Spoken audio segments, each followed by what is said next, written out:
Hello, my friends. Inclusiveness.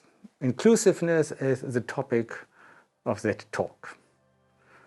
And to be honest, inclusiveness, from my perspective, seems to be quite a difficult topic. It is a modern concept. We usually consider inclusiveness to be a kind of moral disposition. But when we inquire a bit more into that topic, we will find out that there is a much broader horizon which can come to our consciousness when we take a second look at that fascinating aspect of human life. And to do so, I would like to refer to ancient Greek mythology again. When preparing that talk, I asked myself, who of the ancient Greek gods is in charge of inclusiveness? And it came to my mind that most probably it will be Apollo. To be once more honest, my favorite god, because he's really a beautiful boy. So, Apollo, who is Apollo? To give you an impression of the impact that Apollo, or the energy which is condensed to the divine person of Apollo, has on us as human beings, can be well described by a statue which was found in ancient Olympia. It once belonged to a group of statues which were erected at the west front of the Zeus temple in the sanctuary of Olympia, and it shows us Apollo in the middle of a battlefield. There are people and animals fighting each other, and we see the epiphany of the god standing there with a look which calms down everything around him. He only spreads his arm and everything will be rearranged. And this is exactly what Apollo, or let's say the divine energy which is focused in Apollo, is all about. It is the power of organizing, of bringing order, of rearranging, of structuring the chaotic and sometimes dizzy universe we are living in. Apollo is the god of harmony, the god of structure and the god of order. His rules are the ones which are necessarily required for every human being and for every living thing in general to evolve in a proper way. And in a proper way means, in that case, in harmony and in tune with everything else, with the living universe. Apollo usually was also described as a musician. And you know, music, however, is about harmony.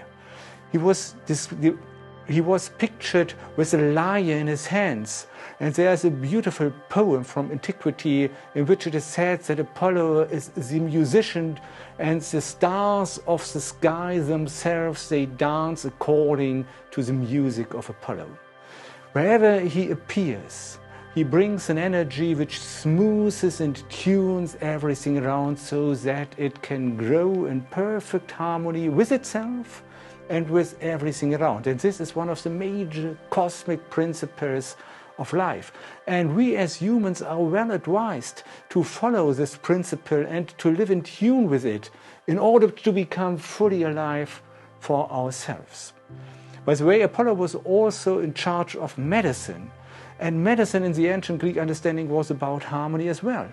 A good healer was someone who was considered to be capable to rearrange the balance of the human body through medications or through certain instructions whatsoever.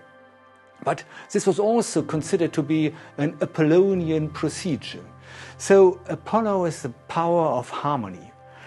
Apollo is, to put it in these words, the intelligence of a living system, of a harmonious system. And now we can return to our topic of inclusiveness, because harmony requires inclusiveness. A system, a living system of people or of plants or of animals or of whatsoever requires to include all those who participate in the system. Without inclusion, a system can never be in a proper way harmonious. And the same is true for our corporations and organizations as well. If we want to create circumstances through which an organization or a corporation can evolve and grow in a proper way, in tune with its surroundings and in tune with nature, we need to make sure that in itself and in its conversation with the world, it will be harmonious. This is what the god Apollo teaches us.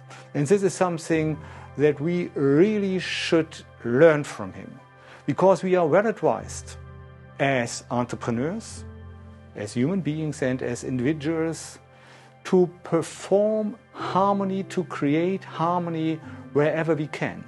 For through harmony, we will unfold our beauty, our strength, and we will, at the end of the day, have the capacity to be fully alive. Thank you.